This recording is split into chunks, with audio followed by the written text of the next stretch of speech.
It's another day in my life with your Pokpokerang Bayot. This is Mondeshosa. Please follow me, like, comments, and share. Mag-iwan naman kayo ng bakas, mga bayot. And welcome to my vlog. Absolutely correct, mga bayot. Rise and shine, mga bayot. It's another pukpukan na naman. Thanking God for another day na naman. It's still my day off, guys. So madami tayong ganap na naman sa bahay, mga bayot. Already, so 10 a.m. na ako nagising, mga bayot. I am checking kung ano yung naluto for today, mga bayot. And also checking outside kung ano yung kaganapan sa mga labahin, mga bayot. And also, suklayin muna natin yung buhok natin, mga bayot. Ang tsaka-tsaka na ng hair ko, dahil hindi na talaga i-periband or treatment, mga bayot. Kaso wala pa tayong budget, mga bayot. Hoping to have an extra money, dahil para sa hair natin, mga bayot. Super haba na din kasi yung buhok natin. And also, nagpahid din ako ng ointment kasi nanghangati na naman yung mga balat ko, dahil ang bilis ko din kasing mangate. Especially sa mga alikabok. Medyo sensitive yung skin natin, mga bayot. Correct. Already, next up is my favorite part, dahil yung pagtimpla ng kape and also to zip the coffee, mga bayot. Cup of coffee, mga bayot. It makes my day, mga bayot. And you are absolutely correct. And yes, naglagay na ako ng sugar, mga bayot. And also, the hot water, mga bayot. Gusto ko kasi yung mainit na mainit, dahil para feel na feel ko yung kape. And yes, it's time for my breakfast, dai. At this moment, I'm preparing my food, mga bayot. And yes, I have saging na saba, dai, one of my favorite din. And I must say, maganda yung klase na saging na nabili. Already set na, mga bayot, so it's time to eat. Already, coffee, mga bayot. Coffee is life. May bahaw na din tayo sa plato natin, dai. So nakakuha na ako ng kanin sa kaldero, mga bayot. So our ulam for today, we have gulay, dai, na nilagyan ng karne ng baboy, bayot. And we have salad. Salad na ampalaya, dai, na nilagyan ng suka na tuba. Correct? And yes, saging na saba, mga bayot. Pagkagising ko kasi meron ng food na prepared ng ate ko, dahil. So, kakain na lang ang bayot. And next up, mga bayot, so nabusog na, dahil. So, it's time for our labahin, mga bayot. You are absolutely correct. So, meron nang nalagay yung ate ko. So, sinampay ko na lang siya. And also, meron din ako mga damit na isusunod sa washing, dahil isang linggong damit ko na labahin, mga bayot. You are correct. And yes, hindi kami nawawala ng labahin, dahil kasi ang dami din namin dito sa bahay. So, ang daming damit na lalabhan, mga bayot. And also, hindi naman ganun kahirap, dahil maglaba, kasi pagtapos mong ilagay, after 1.5 hour, dahil tapos na. Sasampay mo na lang. No need to banlaw, mga bayot. Correct. Absolutely correct. So, next up is my damit na nalabahin. Nalagay ko na, and it's time to put our soap, mga bayot. It's liquid detergent soap. And grabe talaga, no? Grabe ka high-tech na ngayon, dahil. So, yun na nga, tinakpan ko na. So, after 1.5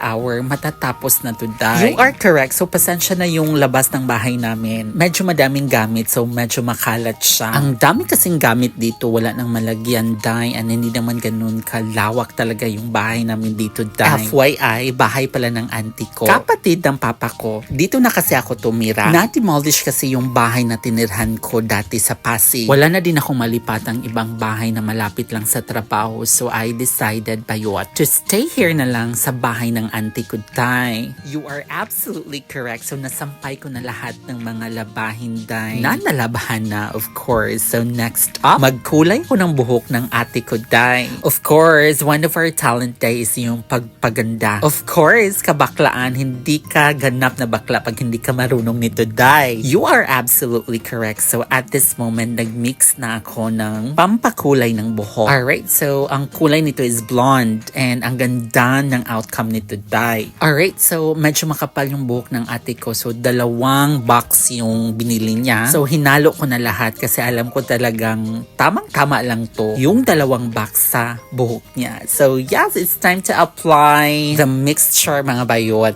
sa buhok, dahil. So there we go. Mabilis lang naman to kasi mag-apply lang naman. Hindi naman to reband. So ako din yung nag-reband sa anak niya.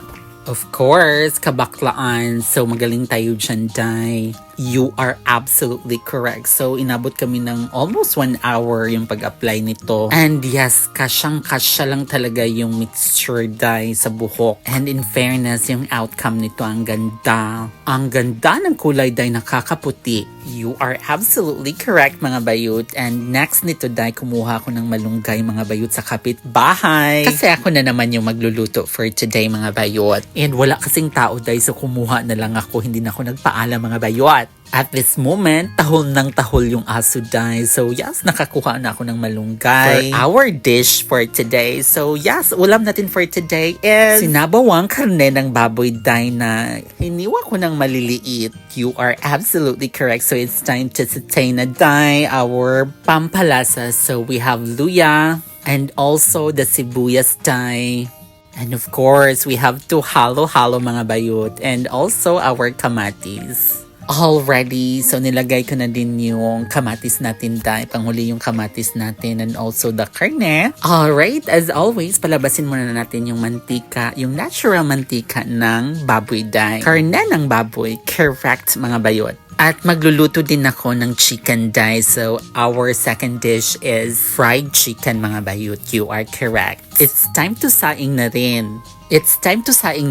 Muntikan ko nang malimutan yung kanin namin, dahil. So, there you go. So, nakahugas na rin ako, dahil. So, malinis na yung kusina natin. Nahugasan ko na yung hugasin namin, dahil. And yes, nakakaloka, dahil. Nakaka-stress yung mga langgam. Palagi kasing nilalanggam yung kanin namin, mga bayot. And minsan, nasasayang na lang, dahil. Kasi super dami talagang langgam. Nagsilabasan na naman kasi yung mga langgam, dahil, sa mesa namin. Alright, so next up, pagluluto na din ako ng pritong manok dye.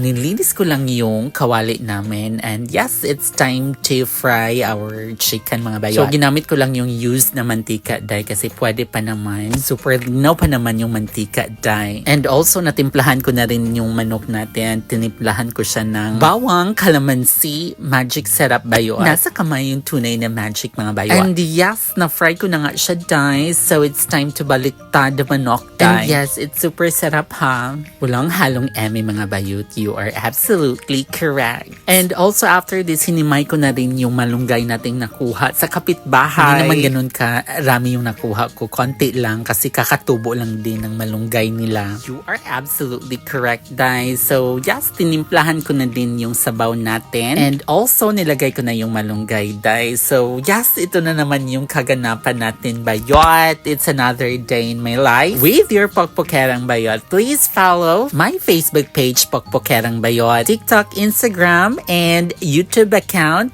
Mon Deshosa.